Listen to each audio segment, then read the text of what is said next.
Day 7 2.0 here. I am so excited for today's event, the daily stream celebrating how to become a data scientist, a guide for established professionals. That's this book right here that I wrote. If you haven't yet met, my name is Adam Ross Nelson. I'm a data scientist. I'm a career coach, an author of this book. I have another book coming out in September that I'll be talking about on other episodes of this daily stream. But the reason I'm so excited for today is that we're talking about one of my favorite topics.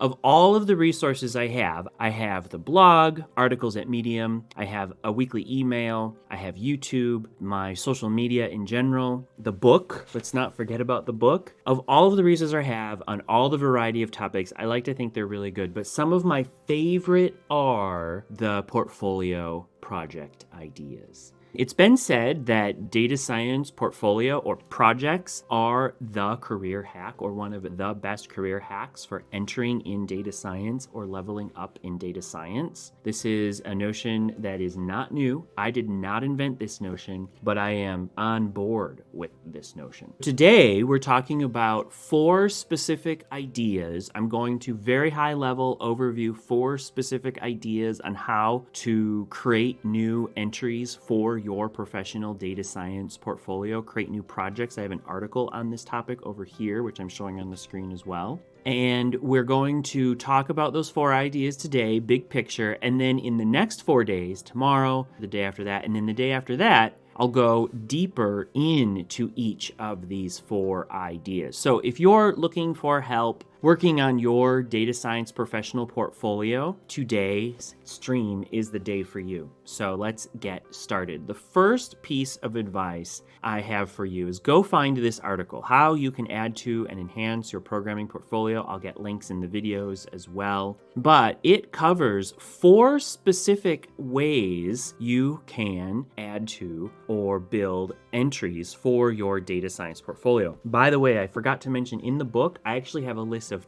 10 project ideas. These 4 are in the book, plus 6 more are in the book. So if you're really interested in this topic, get the book for all 10 of those items. Here are 4 of them. 1, make a Rosetta Stone. I'll explain what that is in a moment. 2, make a cheat sheet. I like to call them quick references also. 3, write an article about software you dislike. 4, contribute to another project. A Rosetta Stone. If you don't know what the Rosetta Stone was a stone with inscriptions carved into the stone. It was a government document, believe it or not. It was a government document from hundreds of years ago in 3 separate languages. And the history is that for a long time, modern humans were not able to fully read or understand or interpret all 3 of those languages. We had some or most of some, but not all. We thought anyway. And then once we discovered this Rosetta Stone with the side-by-side translations of each other, that was the key to better understanding the lesser known or the unknown languages. We now have Rosetta Stones in technology as well. So a Rosetta Stone here on the left-hand side is code that belongs in Stata. And on the right-hand side is computer code that belongs in Python. So anybody who's looking to better understand Stata, they can come on over here, take a look at this Stata code. If they know the Python code, they can get a better idea of how the Stata code works, and vice versa. Building a Rosetta Stone like this is one of the best ways to enhance your own learning, but also provide service to other folks who are in the learning journey too, and a great way to demonstrate your skills, abilities, and creativity in your data science professional portfolio. So that's number 1. Number 2 is the cheat sheet. This, by the way, spoiler alert, is the cheat sheet or a cheat sheet. Reference sheet, a quick reference. So a quick reference is typically something like this, maybe 8.5 by 11, standard size. It provides quick reference to very important commonly used code. Here's another example, one of mine, where this is a quick reference. This is a regression interpretation cheat sheet. We have the linear, the log linear, the linear log, the exponential quadratic, the dummy variables, the dummy bicontinuous, dummy by bicontinuous, etc., etc., etc. Here's a quick reference for Python. You can find them for R.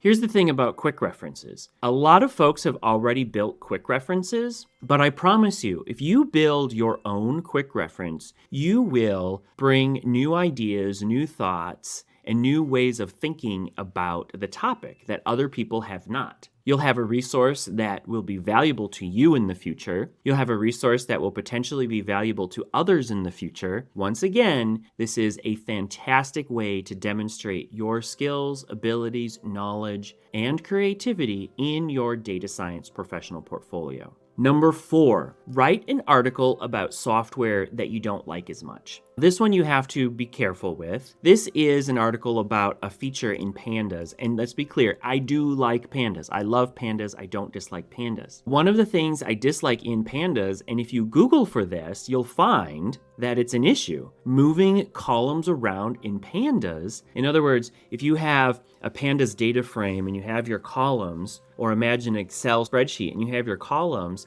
and you want to move those columns around, variety of ways to do that in Excel with click and point. In Stata, for example, and in some other programming languages, moving those columns around is easy. It's a trivial matter. However, in pandas, not so straightforward. Quite tricky. Can be very tricky to do. So I wrote this article, moving pandas columns around. I wrote another article about this where I basically described, I think, pandas might be falling short of its full potential here. Here is why. Here are the issues that other people have written about. Here's my solution. So if you're going to take this piece of advice, write about a software product or a tool that you don't like as much, that you think hasn't met its full potential, write about why, and write about a potential solution. This is another amazing way to add to enhance your professional data science portfolio. The 4th item I'm covering today is contribute to another project. So here's an article. Again, I'll get links in the videos. Here's an article, Data Science Projects Accepting Community Contributions, Beginner-Friendly Data Science Projects Accepting Contributions. And these 2 articles outline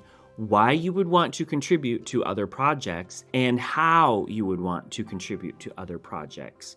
They give very practical advice for how to do this. And I will go into this in more detail on day 4, but let me just give you a very quick sneak peek. A lot of folks will ask, how do I get started on that? Go to Pandas, for example, one of the most common data science libraries in Python. Go to Pandas, open that up, and then you're in GitHub with the Pandas repository. Right here is the issues section. GitHub has a way for software products to track issues. These are revisions, bugs, feature requests, etc. When you go into the issue tracker, you can see the existing issues. You could contribute to any one of these. However, if you're just getting started out this, be a little bit more strategic. Take a look at the labels feature here. Click on labels, then scroll down. Actually, you can see all of the categories and labels that the features have had. Scroll down, go to number 2, or click the next. Either one will work. And then find docs. If you feel you may not be ready to write new code, revise code, debug code, propose new functions or features, you can contribute to the project by updating the documentation. Make no mistake about it. Updating to the documentation is an extremely valuable way to contribute to other projects. So that's one option. The next option, if I go back here, and scroll down, there's a tag called Good First Issue. Good First Issue. And these are issues which are specifically designed to pull new contributors into the development workflow for Pandas. And Pandas has this tag, and other projects have similar tags as well. So if you're looking for a way to get started, do that. Reminder, again, this is a daily stream celebrating the publication of how to become a data scientist. My goal is to connect readers with each other. So if you're seeing this, hit reply, give a post, make a comment, do a share. And then if you see other people doing that, connect with them directly so you can share what you're learning from the book. Also, I really wanted wanted to thank people who've already gotten the book. Sales have increased month by month since the book has come out, so thank you so much for that. I really hope you learned something today. I hope you had a little bit of fun, and I look forward to seeing you in another video.